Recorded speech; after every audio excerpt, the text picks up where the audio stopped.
Hello po ulit. Ito na tayo, natapos na. So, Darren, kailan mo balak gawin yung 2-week vacation? 2 weeks na vacation mo? This end of June po, uwi po ako sa Canada for a quick break. Kasi ang tagal ko na rin hindi nakauwi sa amin po. Kasi last year, nung parang nakauwi ba ako last year? Hindi ko pa sure. Parang last year po I went home but just for one day. Kasi nasa tour kami noon. So hindi pa dumaan yung tour sa Calgary where I'm from. So I made it a point to just go there for a day. Yeah. So this time 2 weeks naman. Darren, kanina na-mention mo yung closeness niyo ni Vice. Kasi ngayon medyo mainit si Vice and dahil sa social media.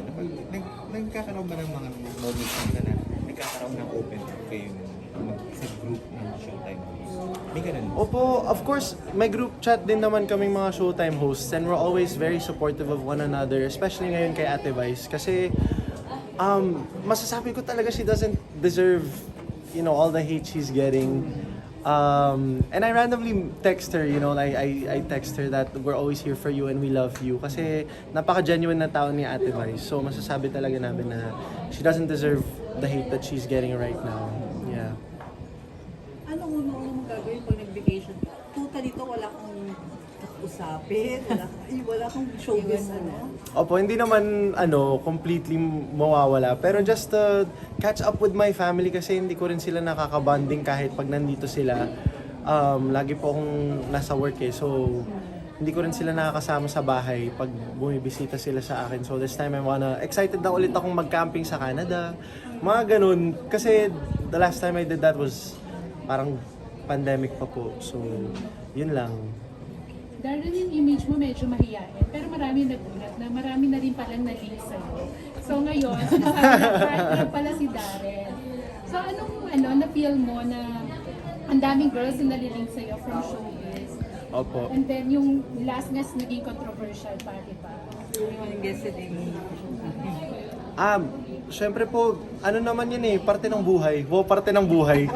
Pagdadaanan naman natin yan from puppy love to moving on to more mature relationships. And I'm just happy that I'm friends with all of them naman na nababanggit po. And it's all about maturity at the end of the day, how you're going to handle, you know, the relationship you have with those people and stuff like that. And it always takes time. Hindi naman kailangan right away maging okay kayo. So, I appreciate all of them kasi lahat naman sila, we're all friends naman din po.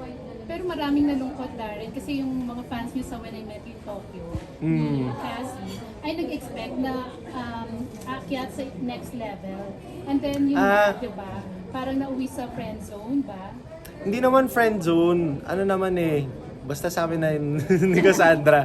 Pero, yeah, Cass and I, we're still okay naman po. Hindi naman totoo yung mga lumalabas na mga issues tungkol sa amin, na may mga grudges between me or Cassie and her family. Okay po kaming lahat eh. Kaya sa amin, basta alam namin yung totoo, we're all fine, we're all okay. What changed? Bakit dati you used to, di ba, post kayo ng photos, you used to be very close. Bakit parang nagbago siya? I feel like it's also yung mga ginagawa po namin sa buhay, magkakaiba rin ng mga tinatahak ngayon sa career namin. And even my other friends na nasa ABS, nakikita ko na lang sila pag ASAP Cycles, mga ganon. Yung schedules po talaga eh. Minsan nagkikita na lang kami, even my bestest friends sa work na lang or kapag mga ABS-CBN events. Yun. So are you saying also now na hindi ka muna ready for a relationship kasi sa sobrang busy ng schedule mo? Opo, parang hindi ko naman din hinahanap ngayon. Parang hindi rin naman siya priority. Kasi baka sabihin na naman ng mga bashers user-friendly ako. So, ewan ko sa kanila.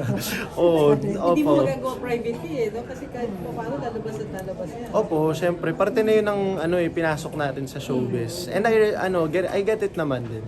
So, ibig sabihin, Darren, continuously pa rin na nag-visit ka sa bahay niya sa parents niya. Kasi di ba, you have a good relationship with them naman.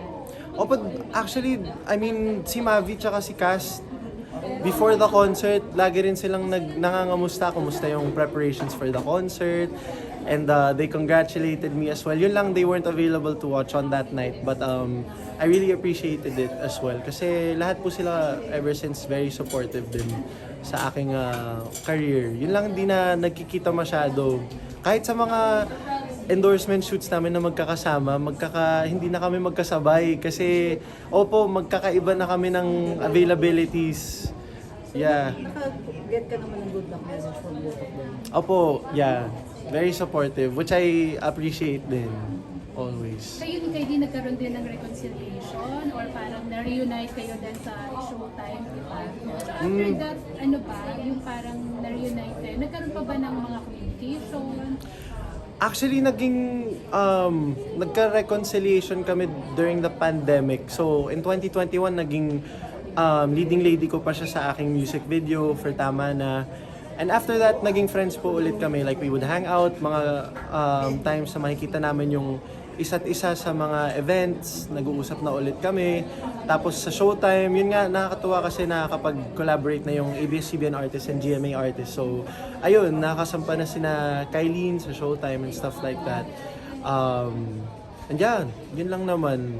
Kasi parang sa amin, lalo na sa showbiz, hindi mo kailangang makipagkausap, ang tawag doon? Makipag-usap, yun pala.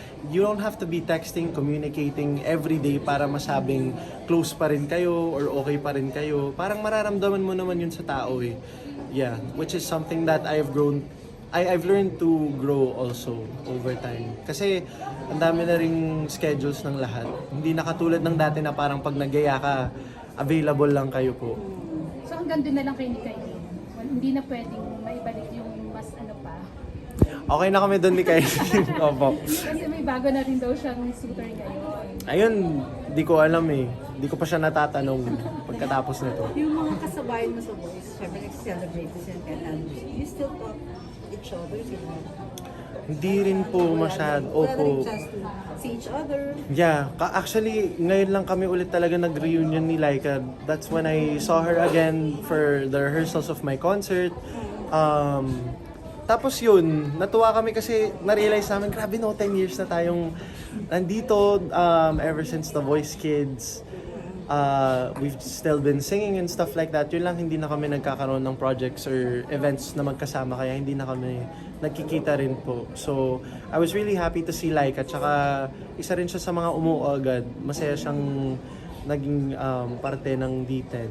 Darren, as diba you're venturing into new music, songwriting, parang yung last na single mo, sabi mo, experiences na diba? Willing ka rin ba na moving forward sa ibang songs, sarili mong experiences, para, you know, in 10 years, look back ka na parang reflection din ito ng naging journey mo.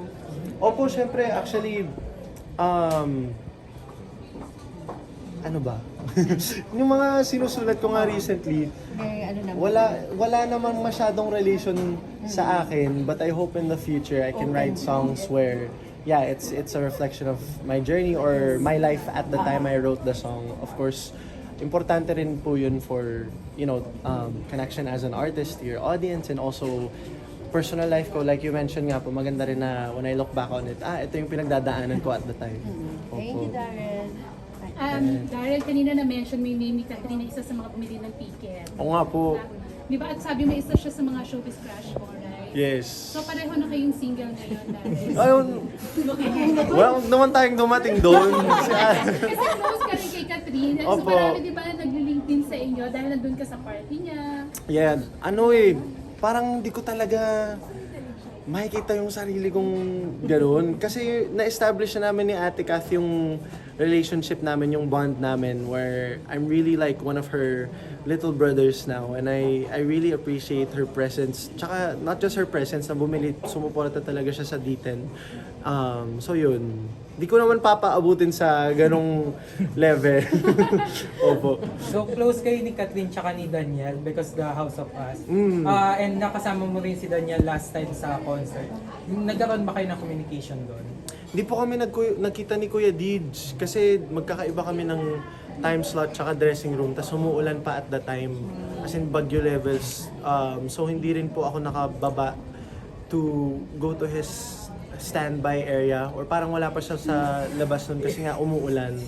So medyo na-delay yung program. But yeah, ayun po, hindi po ako nagkaroon ng chance. Pero sa social media nakakapag-communicate. Sasapakin ka rin.